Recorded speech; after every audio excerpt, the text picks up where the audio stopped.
Paul's awake and Martin must have finished his bowls. I reject that hypothesis that I am awake. Well, your cat is awake in any way. Your cat also. By, Yeah, so. Yes. Hello, Martin. Probably more awake. Hey, Martin. Just got in. Been playing bowls, still dressed up for it. Oh Good my to see goodness.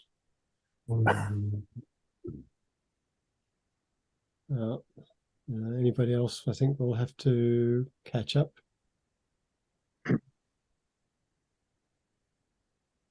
Okay. Today's session is an interactive one, so that means people need to interact, which would be good. Which means? So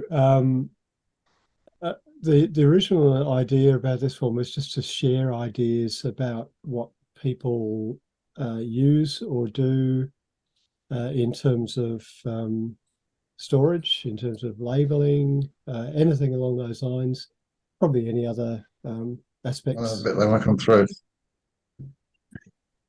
Sorry, what was that? Martin? Was it a separate conversation, was it? Maybe it was. I can't hear you yet. I'll be with you in a minute. We've got coffee being made. Oh, okay. Important stuff. Important stuff, yeah. Coffee. That's good. Tea. Empty cup. So what I thought I'd start off with is probably just a bit of a show and tell of some of the things that I have. You can probably see in the distance over there, there's a stack of drawers, and over that side there's another stack of drawers. You can never have too many drawers, is what I say, but I'll just bring up, I've got a few photos here, so I'll just share the screen. Just bear with for a second. So you can see, hang on, get rid of that and that. So you can see PowerPoint slides. Oh, now it's going to swap screens on me. I'll just have to leave it here. I think. Yeah, start your presentation first. Yeah, no, it's okay. It's just because I'm using two screens and PowerPoint to swap things across, and I'm sharing the left-hand screen, and it popped up on the right-hand screen. So one of the things that I've managed to come across over time is when I've picked up an old collection of micros in particular, sometimes they will come with the drawers that person has used. This particular one is a set of, I think about 10 drawers. Each one holds 100 and something odd micro boxes, which is pretty good. And this was Jo Price's part of her collection. And she had a few other sets of drawers as well, but this is the one that came with. And it's quite okay. The drawers tend to stick a bit. They probably need a bit of wax or something on the runners, but overall it's better than just having loose boxes everywhere. Oh yeah. Yeah. And then these two on the left are two of four that I got. They were made by a guy in Melbourne called Jack Nelson, who's no longer with us. And they are sets of 10 drawers, and they're quite compact. Each drawer holds 100 micro boxes. And these ones came from Joan Lamont's collection. Joan passed away last year. So I've just got to keep an eye on making sure there's nobody else joining as well. Good. But perfect size for the micro boxes that I use. Oops. And then the one that's over that side, up in the corner, was also one made by Jack Nelson, but it's for thumbnails, so larger boxes. And again, each drawer, and I think it's 15 or 16 drawers in this one, each drawer holds close to 100 thumbnail boxes, which maybe not quite that many, but it's certainly quite a good number. And that came from Val Hanna's collection. Val passed away about 4 or 5 years ago. I got some of Val's specimens, but in particular, I liked the drawers and was able to get those. So they're very useful. And then behind me on this side is an old set of map drawers. So it's an oak cabinet that cool. it belonged to a friend of mine in Tasmania that I worked with. She headed up one of the Girl Guides units down there, and they'd been using it to store guide badges and that sort of stuff for years. And she'd originally picked it up when she was a school teacher, and it was used as a stationery cabinet at a school in Tasmania. That one holds close to 500 micro boxes in each drawer. Wow. So it's got plenty of room. And as you can see, it's fairly full as well. And then over on that side of the room, these are 3 sets of drawers that you can see there that came from a local stationery supplier, Officeworks. They no longer sell this particular one, but they had sets of 5 or 10 drawers, which again can hold thumbnail sized boxes or slightly larger specimens. And I've got 2, 3, 4 sets of drawers with 10 and 2 with 5 sitting over that side. And I've even got I've got another one inside the wardrobe over on that side that is full of art supplies. So Sure, Australia. Yeah. Shh. Okay. Now these ones being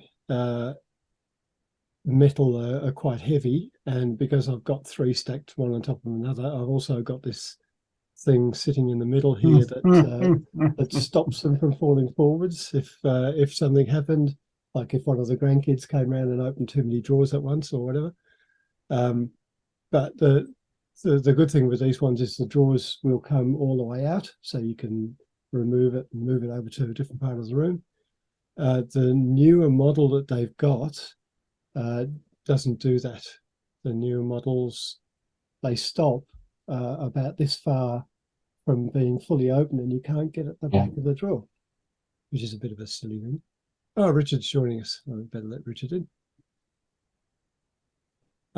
Then I've got another set of drawers over this side, which is 2 rows of 20 drawers. So it's quite a tall unit. They're not very deep. They're only that sort of depth, but again, can hold sort of thumbnail size pieces or whatever.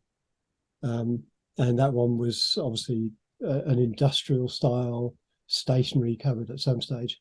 Again, picked up when I was in Tasmania at an antiques collectibles fair, which is quite good.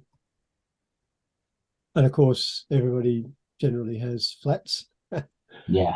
I have a few. So this is bedroom 3, the rock room, and in the wardrobe is actually full of flats pretty much. So that's a view of those. And then I have 2 cabinets. So one of them you can see behind me. That's not this one. This one's an IKEA cabinet. It's got 3 shelves, or 3, the bottom and 2 shelves, and it tends to be a little bit messy. I don't spend much effort these days in sort of rearranging things or whatever, but you can see in here I've got plastic stepped thing. It's something you can buy for the inside of pantries to put tins on and that sort of thing. So they're quite good stands for sort of having multi-level specimens. So you can see the ones at the back. The other thing that's interesting in here is these hexagons. We're renovating our bathroom at the moment, and we're actually looking at hexagonal tiles, and they come in sheets of, I'm not sure how many. It's about 9.5 sheets to a square metre or thereabouts. And what you do is you just cut between them for the ones that you want to remove, and then you cut the individual ones where you've got an edge. We're doing mainly white, but we were looking at doing a black pattern, but that wasn't going to work. So the sample that I'd actually got, I cut up into, or you just peel them off the backing strip and use them as little bases for the minerals, which is quite neat. But I don't think I'd go out specifically and buy those just for that. The other thing you can see in here is label, which I'll show some labels later. And I've got a couple of different types of holder for labels as well that I've picked up on eBay over the years. And then the last one is the cabinet that's behind me, and that's just 2 levels. And again, I've got a stepped unit here, which is one that slides out. So it's about this big when you actually buy it. Again, it's for in cupboards or whatever, and it just slides out and sort of doubles the length. So it fits across the back of the cabinet behind me.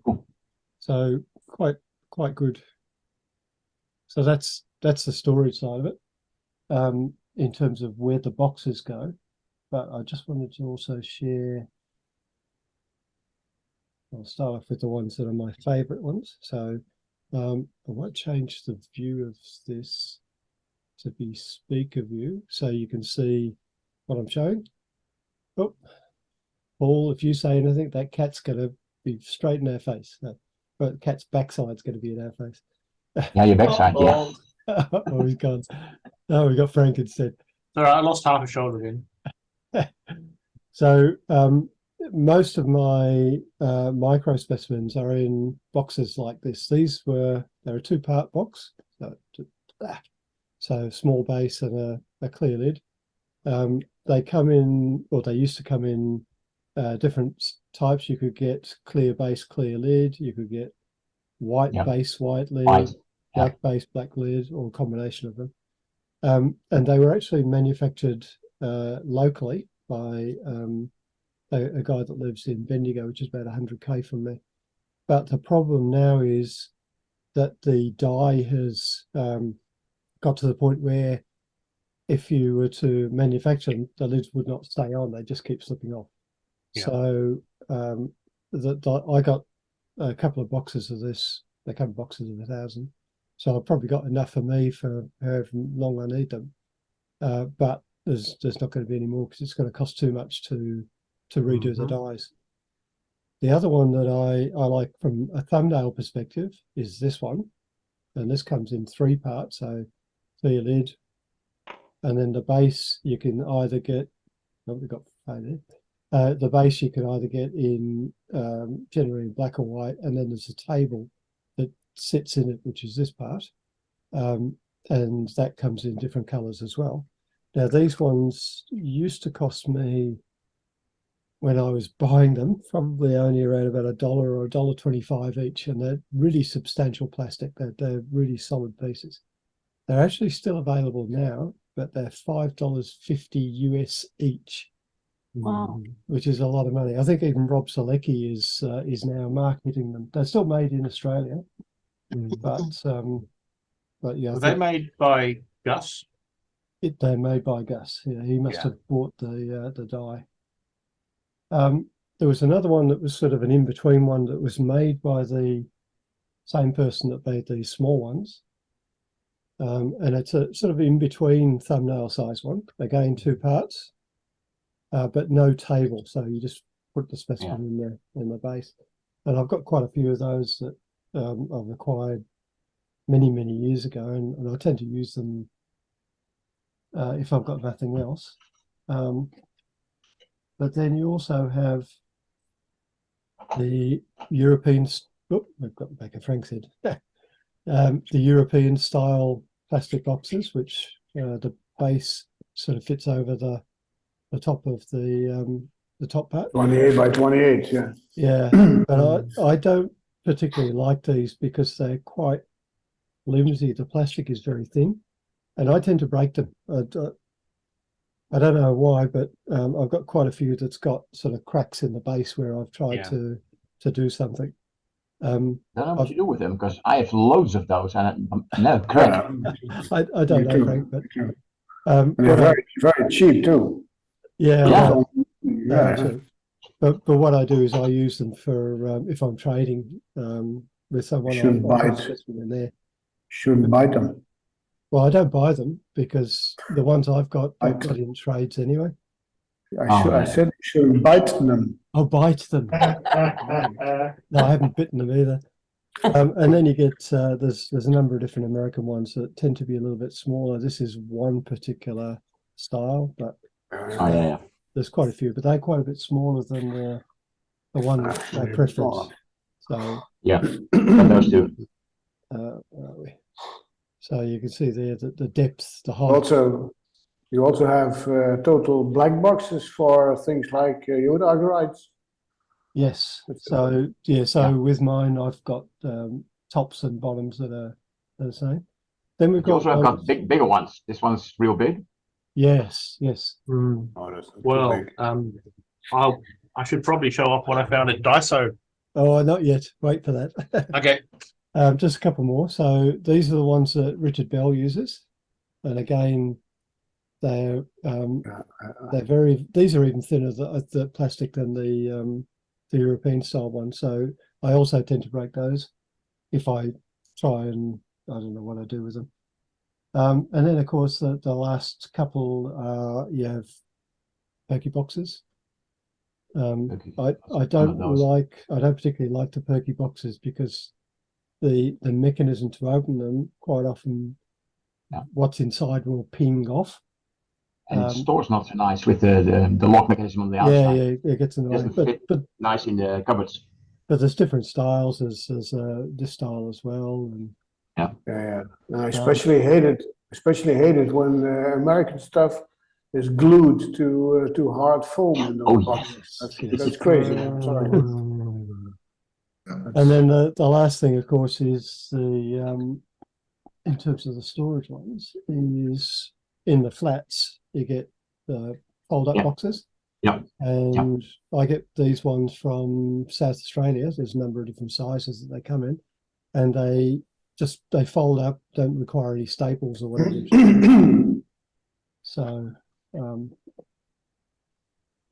I've got lots of those, and because they're not folded, don't come pre-folded, you can store the ones you're not using quite easily. So anyway, Paul, show us your Daiso ones. They're really interesting. Yeah, so I went to Daiso about a week ago, local shopping centre, and while I was there, I spotted some display cases they had. They've got quite a variety, but the two I picked up, Oh yeah. I mean, that's substantial. It But is. this is the one that caught my eye for a particular specimen. This is the reason I noticed it. Oh, look at that! They were like $2 each or something. Which Yeah, is that's crazy. good. Yeah, and dollary dues, not real dollars. No. What is So- Daiso? What's But not Australian dollars. Really. Daiso is a Japanese I don't know, $2 store. Chain of everything $2 store, Yeah. I guess, and dollary dues are Australian dollars. Yeah. which is slightly more than a New Zealand dollar. slightly? Yeah. Slightly, yeah, but it's not like real money. Yeah. It's plastic and all. We play Monopoly with it. Yeah. So do we. Oh, okay. Yeah, so that was kind of exciting. I'll be going back. I've got a couple of specimens that I want to put in them just to see how they hang together. The base and the lid aren't particularly tight. They're really quite loose. So they're going to need some tape or some reinforcing to hold them in place. But What I use, Paul, pretty is good. I use a little bit of mineral tack. Yep. On the inside of the lid, and then it will stick. And I've got some industrial strength double-sided tape for repairing that works. computer That works. parts as well. That's never coming off. No.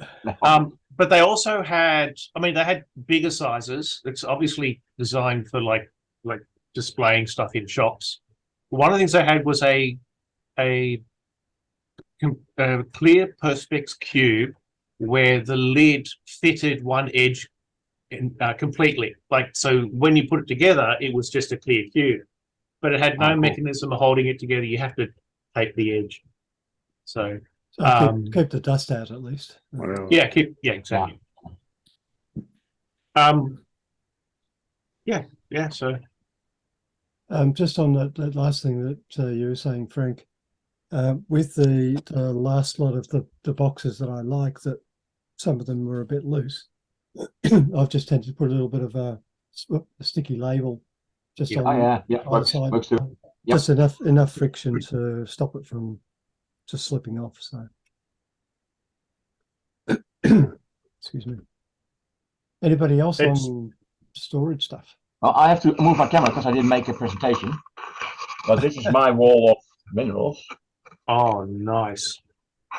It's a stacked system. It stacks as well in the height as in the width, and they're all loose drawers, and they are in different sizes. The lower ones, which are the half of the high ones, which I use for my miniatures. The low ones you can use for micros and thumbnails, so that works. About 96 micros in one drawer, so I have quite a few. Still not enough because I ordered new drawers. But it contains about 6,000 micros. My wall. Shall I show off my compactus? Yes, go on. Go for it. Yeah, you have big pictures. I do. Just give me a second. Where's the shit? Go.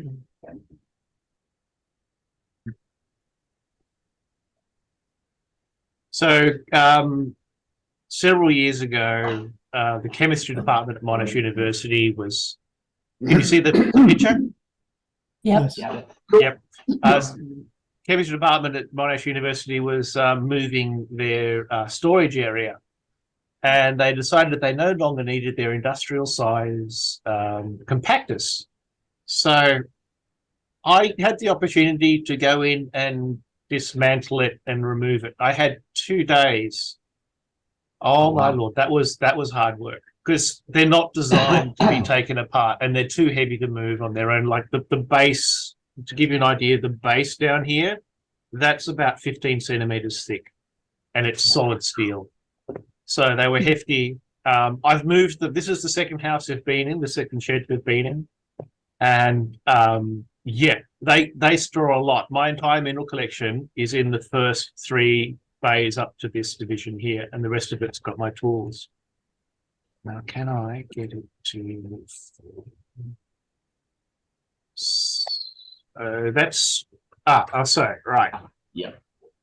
Mostly I've got my minerals in mango boxes, avocado boxes, mushroom boxes, whatever is a suitable size.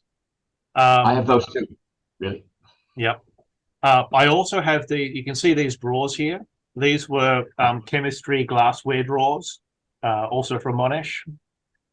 Monash gave me a lot of good stuff, but the prize piece are the map drawers. Steel map drawers, they just hold so much, and they can even hold, like, these are the next size up of the mineral boxes.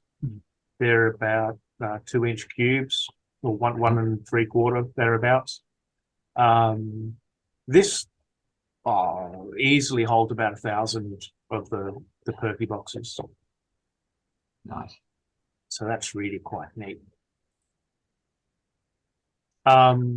Most of my specimens, though, if I've put them in a box, I've put them into, like, a folding cardboard box. We get these.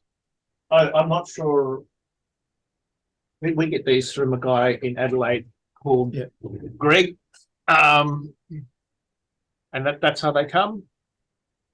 And you just fold them up.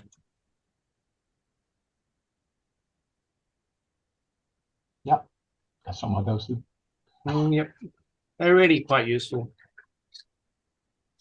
You need more practice, Paul.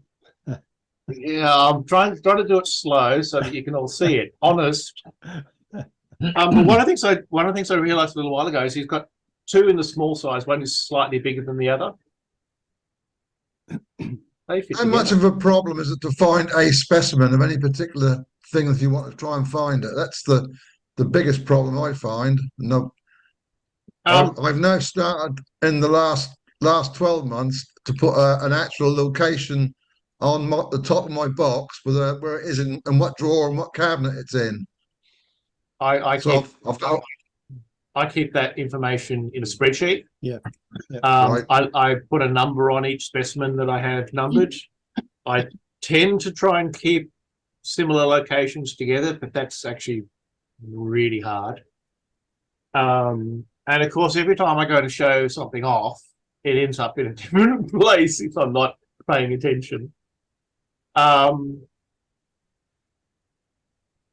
The system I've settled on is to label each drawer and then record when I record a specimen into my catalog, record the location, then I put it. And it's working so far. I've been able to find specimens faster than I had before.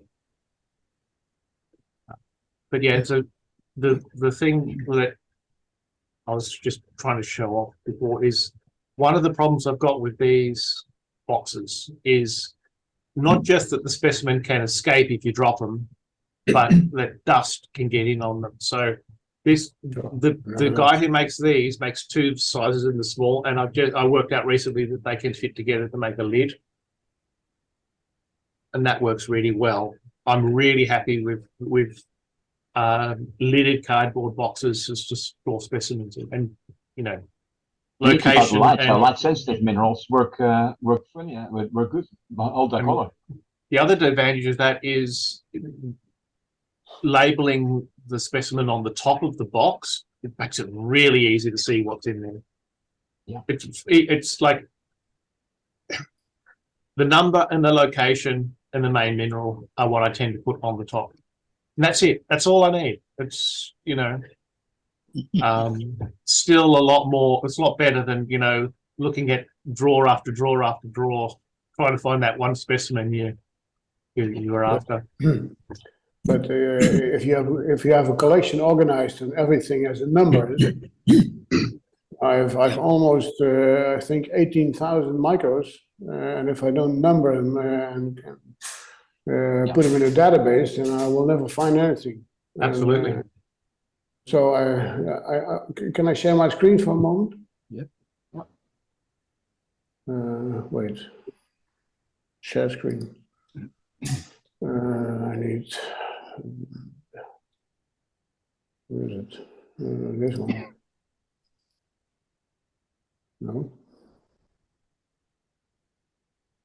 Hold the shift select. Oh my goodness. This goes. Oh, here it is. Yep. On the left these are our office boxes, and the height is about 6 or 7 centimeters, I guess. So these are for the larger boxes, and these are cardboard boxes that you use for sending things by mail. Cardboard mailboxes. And I use those for the little small micros which fit in 8 to 28 millimeter boxes. And, 96 for that's what we do. And in all of in every of this one fit 70 boxes, 70 small boxes, and they're all numbered from the beginning, as you can see here. Until the highest number, and they're all in a database, which is this one. So they all have a number, and we only can see your first screen, Henk. Sorry. We only see the drawers. But I shift something on the drawers now. You don't see that? No, No, Oh, just the drawers. okay, just your then first screen. Sorry. just your first screen. Yeah, that's crazy, because what I see, what you see now, something else now? No, Well, I don't know how this works. I'm sorry. But nevertheless, everything is in a database. The database is online, so I can Nice. look into it everywhere. I can attach my photos to it, which you can do in Excel. It's not possible, but in this case it is. So it's highly organized, and I can find back everything. Because everything is numbered. And numbered and arranged in boxes in larger boxes, which are also numbered. So I never lose anything. Well, I've still managed to lose some, but only about 30 or 40. Sorry? Yeah, Yeah, it definitely helps. yeah. As a very lazy type, I just do everything by numbers. I don't bother separating them up. They're just 1, 2, 3. Yep. And Works. so, and all of my boxes are exactly the same size because I stick to the idea that a Micromount fits within a 1-inch cube. And they're numbered on the top and this way. That's nice. And I built I've got 5 cabinets I built to hold them. Each of them has a shelf like Nice. this that comes out, so I can just slide it out. And I can put 1,000 mounts in each cabinet. So One of the problems that I've got is, have you seen my writing? It's terrible. I can't even read it. So well, yeah. hats off for such neat writing. Such neat writing stopped a little while ago. I'm 80 now, and my hand does start to shake. So these days, I've got little ones labels on the bottom. Excellent. As well as on the side. If your hands start to shake, you just need to get both hands shaking at the same time. yeah, getting things a little coordinated is a little tricky, I must admit. So, but I may be I'm a sloppy carpenter, but I do build things all the time, and it's fairly easy to build these. So I do it, Cool. and because they're all numbers, I use FileMaker Pro, a professional database, to mark them down, and I can look up anything. I look it up by place. I can look it up by formula. I can look it up by anything. So works fine. Yeah, sure, of course. Yeah. All the other stuff, which doesn't fit within a 1-inch cube, gets in the metal cabinets other places. But since I'm a Micromounter, The neighbors. a Micromount fits within a 1-inch cube. Yeah, you're correct. Just talking about labeling as well. So I tend to handwrite the labels and stick them on the top of the box. But so I've got, these sort of rolls of, they're actually ones that will peel off if you want them to. They don't fall off.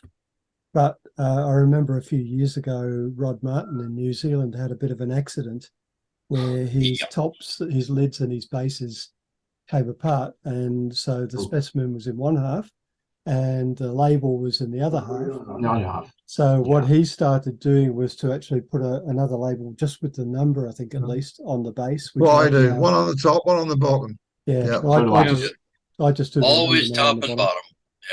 Yeah. It's critical to label both top and bottom. Yeah. Absolutely. I never do that. Yeah. And I never lost anything.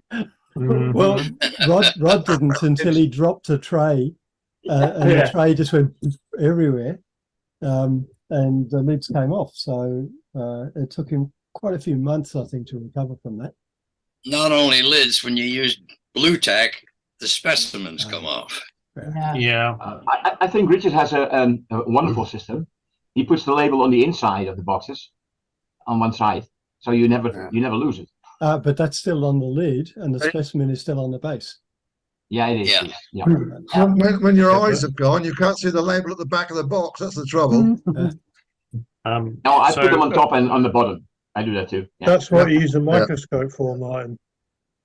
No. No wonder you're writing. That's No wonder you're writing. just the line photographs up these days. That is. Yeah, I have to admit, my labels are all loose. Mostly because most of my specimens are thumbnails, and they're in cardboard boxes, so they're loose anyway. So a couple of years ago, I got. Paul, Oh. where'd you go? You lost Paul. Yeah, I think Frozen.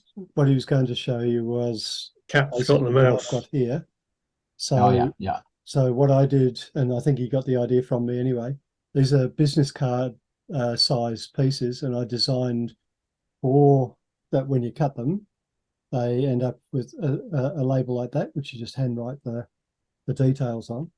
And a box of business cards, like $10 for a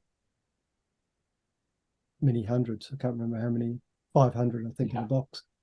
Yeah, Paul's definitely gone, but not forgotten. But yeah, these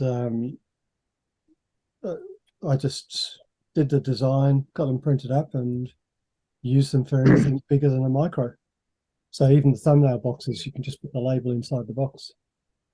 So it's small enough to sort of sit in. The other problem is I can't throw anything away, so I put a new label on my specimens, but I still have the originals one. Yeah, you've got to keep Which I have photographs, and like I said, I need another lifetime to do everything. So yeah, I've got a couple of stamp albums, I think, with old labels in, with the same code that is my catalogue number, so I can always repatriate them back together if I need to. Not using stamp inches, of course, just the ones where you slot it in the set it behind the paper, and they're archival quality as well, so which is good. So do most people remount things they get from other people? Yes, most of no. the time I do. Yeah. Yeah, I normally I bring people if they got decent labels on, I'll keep the boxes intact with the old labels on, put them in a new box. Yeah. Depends. A little bit Mount bigger. it is. If it's a historical mount from somebody important, you keep it. Yeah. And in my case, if it's stuck on with blue tack, I tend to change it.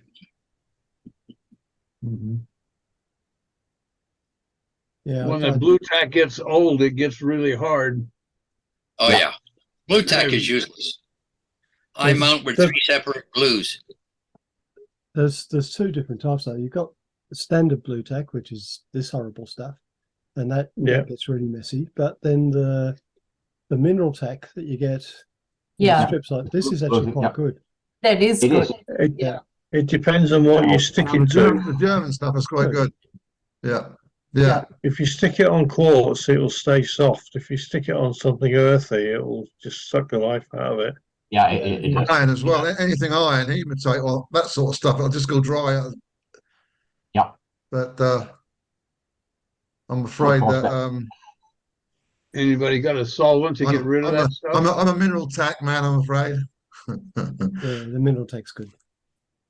Yeah. Putty sticker. Paul's yeah, Paul's back. He had that was more excitement than I was hoping for. Remember the film Frozen? You were. So I was saying a couple of years back I needed to get some labels, so I found a company that print business cards. Made up a label that I like. One side is that size, the other side is that side. Cut them up. That's what I get. And that works okay. Handwriting notwithstanding. If I did it again, I'd match the size of the labels to the size of the boxes, because I keep having to trim the damn things for smaller boxes, to the point where I've pretty much given up on putting labels in the micros and I'm relying on just the number and the location info. So I'm a bit lazy that way, but it works. Yeah, and if I drop an entire box, then gosh, I'll just have to go through each one and relabel them. Too little time to do it. Too little time. yeah, it's all right. It's a risk I'm willing to take. I feel sorry for the people who come after me though. They're going to have so much fun with my collection. Tell them what yours are like, Dick. What? He's asleep. No, I'm not. No. Tell What's tell wrong the with me? tell the assembled group what your specimens are like. Well, they're in boxes. Oh, that's good.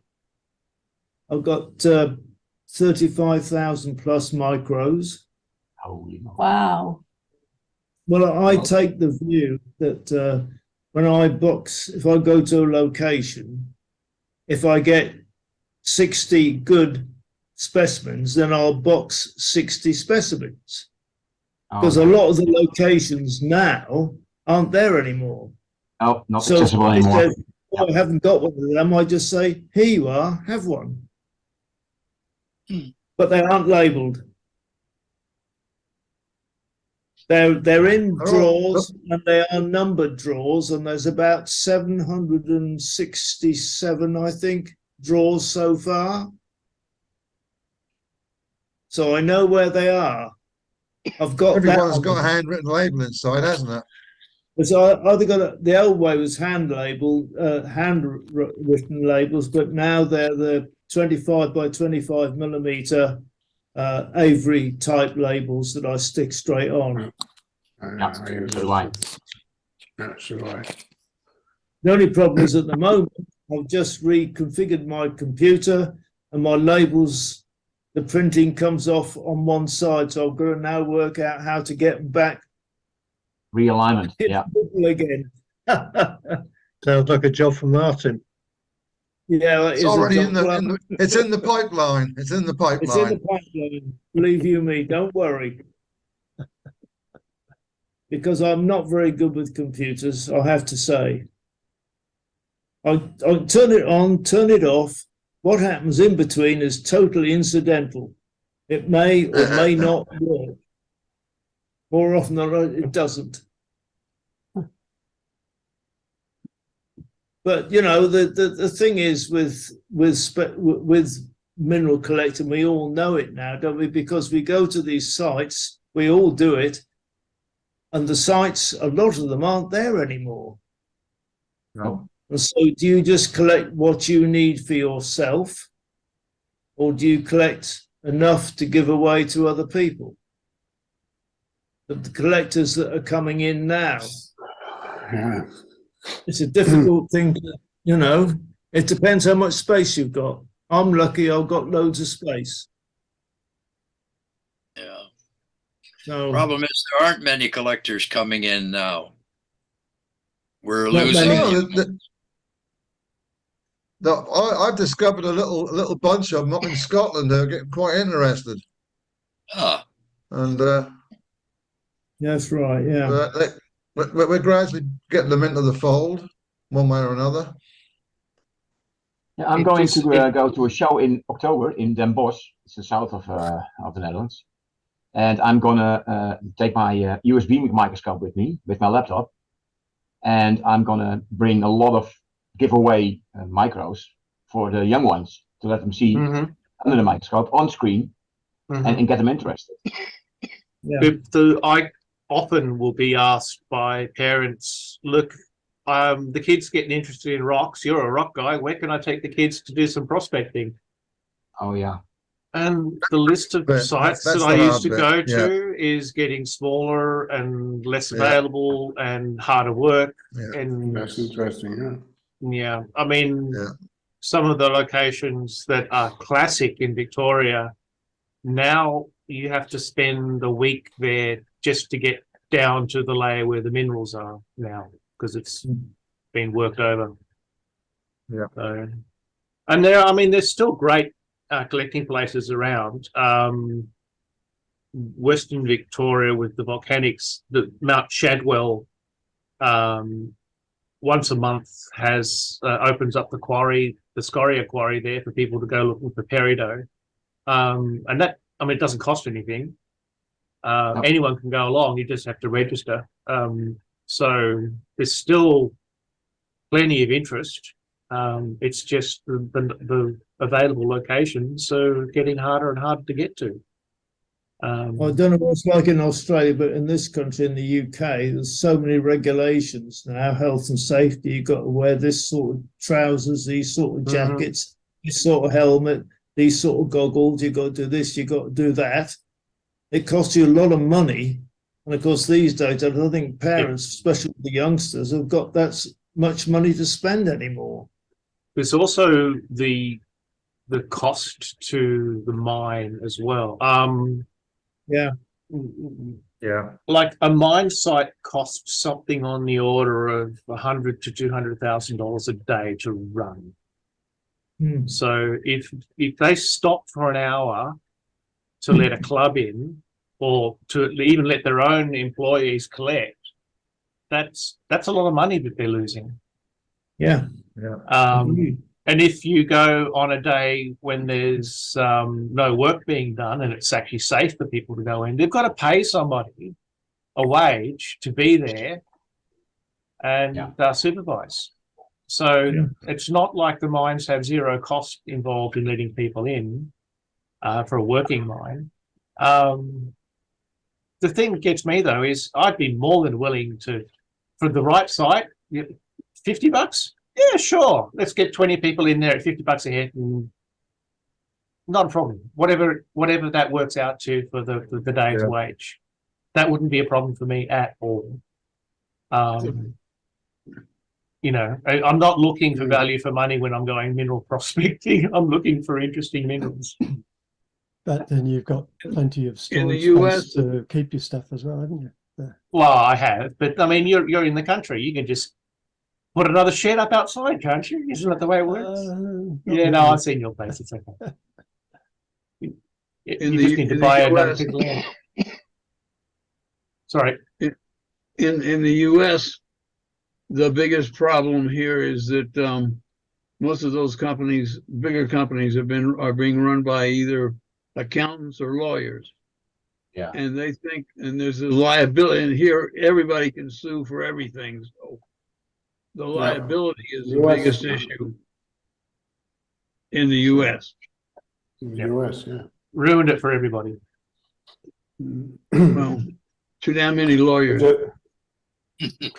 I just returned 2 days ago from the Azores Islands. There's a volcano called the Agua de Pau, and around that you can still collect. There's one quarry which you just can go into, and they always give you all kinds of information to go in there. And around it there are several riverbeds which are loaded with minerals. The micros, of course, everything is micro. And I think there's lying around enough for the next 50 years. So if you ever want to go there, that's I brought I thought some 25 kilos, I guess. Well, but it's a lot of work to process it because you have to make it very small. But that's one of the places where there's still a lot to find. 2 weeks ago, we were with a group in the Eifel here in Germany, which is also volcanic. And there's still lots of quarries where you just can go in after you ask for permission. You always get that, so there's no problem at all. And you have to sign a form that you are responsible for yourself. Liability form. Yeah. It's a liability form. We can still get in places over here if you belong to a society. The Russell Society, which is the biggest one in the country now, are still getting really good permissions to go and collect these different places, and on a fairly regular basis. But it's all done through the health and safety route, and everything's got to be this, as Dick said. The right overalls, the right helmet, the right boots, and that they change them twice a year, so you've got to buy a new kit at least twice a year to keep up with the rules and regulations. Yeah, okay. Most of the mine dumps now are totally either overgrown or you just can't, or gone. we were in Yorkshire, me and Richard, 2 or 3 weeks ago for a week, and we managed to get a couple of places looked at. But again, we were looking at triple SI sites where you aren't supposed to do anything. Another site we went on was okay, but everything else just dumps that they're gone. There's nothing to see anymore. Yeah, well, mining here gets less and less, of course. And I just heard that in Mongolia there's a huge copper mine opened just some time ago.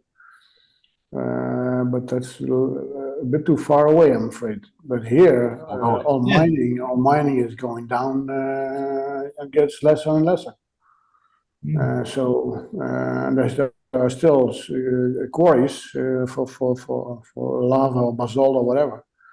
But mines, there's just no more mines here. I don't know. I wouldn't know. I think Cornwall has still got 2 or 3 places that are going full tilt for lithium. But it's putting water down a borehole and pumping water up, extracting the lithium and putting the same water back down again. There's no hard rock coming up.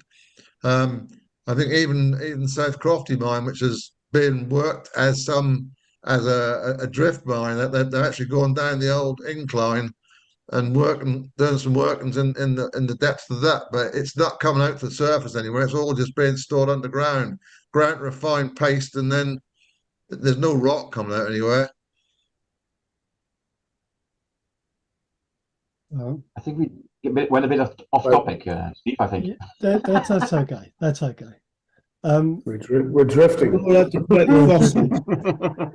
Did anybody else want to share anything about storage labeling? Any hints, tips, things to watch out for? I use nothing.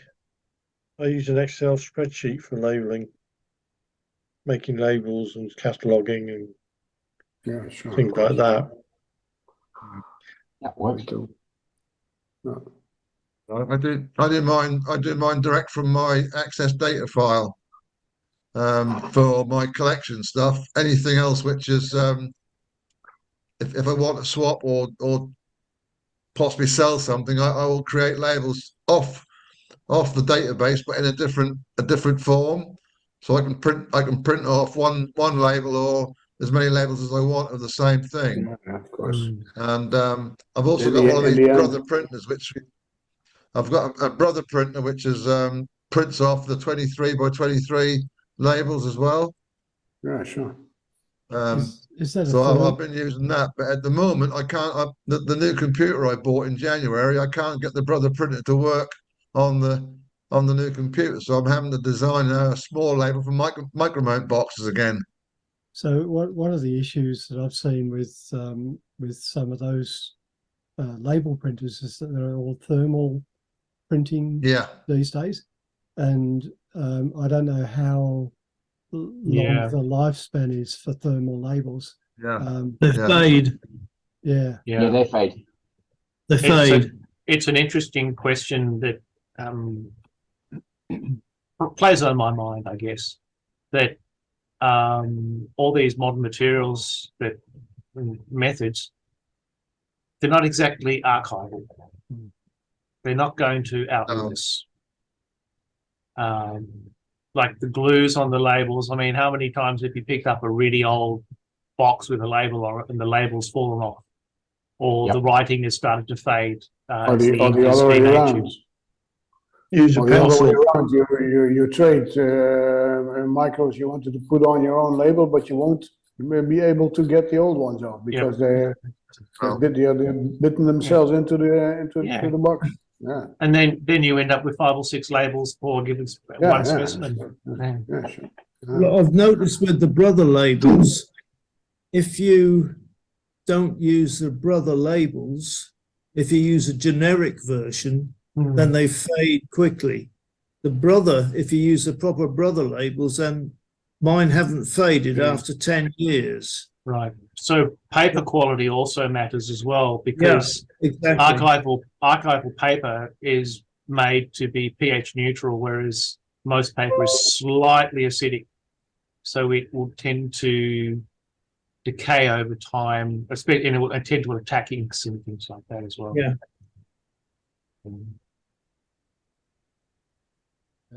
So folks may know that not too long ago I moved home, so it was about 18 months ago.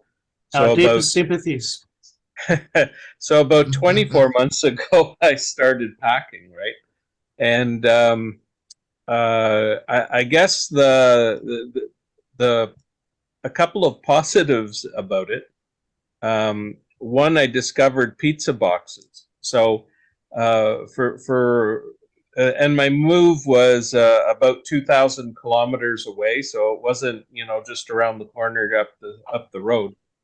So I needed to pack things securely, and I found that I could get a supply of pizza boxes that you fold up origami style, sort of like the way Steve had showed those white cardboard boxes, and I just added some tape to the corners to hold them, and yeah, like There that, you Frank. go. There you go. And There you go. I use they these worked too, yeah. really well. And one of the things that I tried to do while I was packing things up was to organize pieces better than they were before I started. So I was able to take some time and group things in meaningful ways to me. So so that was in the future, sort of the deal that I had made was that I'm not going to be bringing these in from you know, the garage until I'm ready to actually deal with them. And so in the future, I'll be able to you know, grab many of these boxes, know, you know, what's in it, whether they're organized by a particular mineral or a group or a locality. And you know, the hope is that I'll be able to dispatch with them pretty quickly. The other thing that that came out of it was that I had a lot of time to think about how I would unpack them and how I wanted to have them organized. And for me, I always find that they're of more meaning to me in a particular context. And so I view my collection really as a set of sub-collections. And so I have a couple or a handful of localities that I really like. And so I've organized or will be organizing those by locality. And then I have others where there's some minerals that I like. So, you know, I'm a big pyrite fan. So I have a whole section just dedicated to pyrites. I also like the mineral rings, so I have a small spot where I keep all of my mineral rings together. You know, in spite of them being, you know, several different species. And then I have like a general collection, and I've sort of decided that basic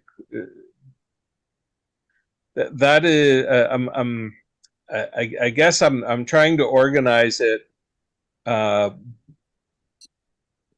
alphabetically, and that lets me kind of intuitively know where to find things, and because it's general, like there's sort of like no further context for it. So so that's kind of the road ahead that I see.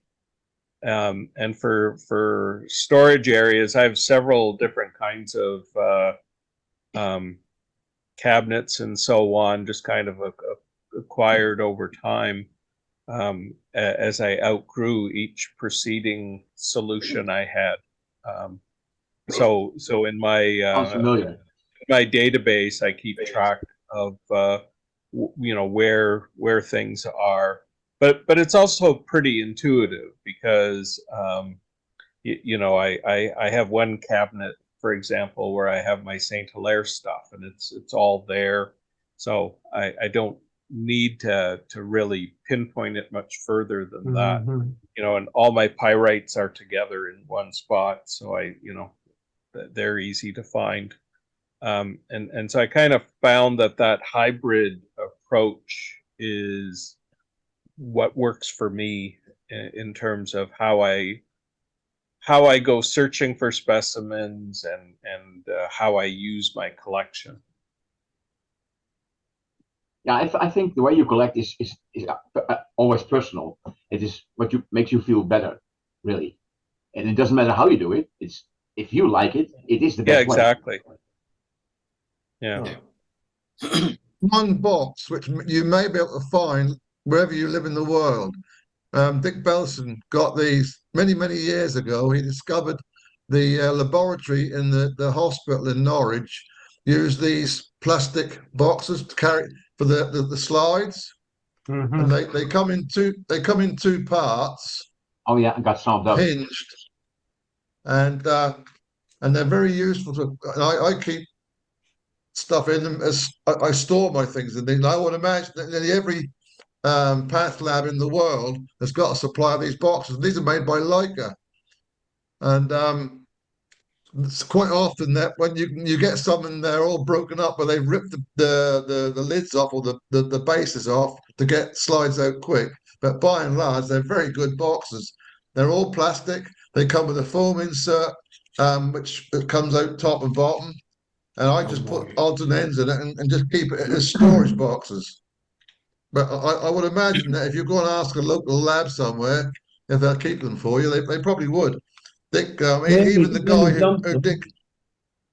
Yeah, they only dump them. They only dump them. Yeah. Do, yeah. I mean, the only. I get several the guy thousand who, a year off them.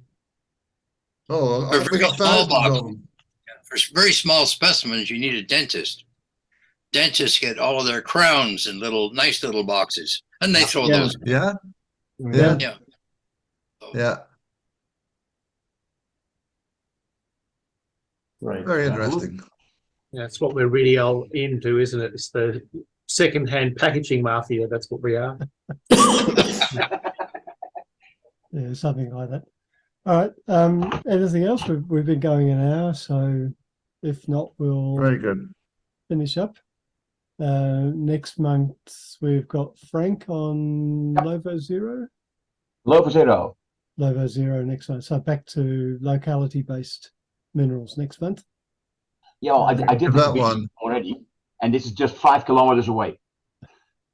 Nice. So from what's the location, date of that one? Sorry? What is the date of What's the date? It's the third Wednesday morning for me of the month. So Second Tuesday for us. second Tuesday. Well, yeah. So Yeah. it's going to be the 20th and 21st. Yeah. so if it's only five. Okay. So if it's only 5K away, you're going to do it from location. No, No, it's 5K away from the Cabini. yes. And yet it is totally different. 5,000 away, yeah, that's correct. 5K. 5K, 5,000. Yeah. Yeah, 5,000. Oh, well. You're from here, yeah. I think you're right, Hank. Something like that. All right. Well, Okay. on that Hey. note, we'll finish up. Okay. See you. Nice to see you all. See you next time. Yep, See you good later. seeing you all. Next time. Yeah. Right. Bye. Thank you. Bye. Bye bye. Cheers.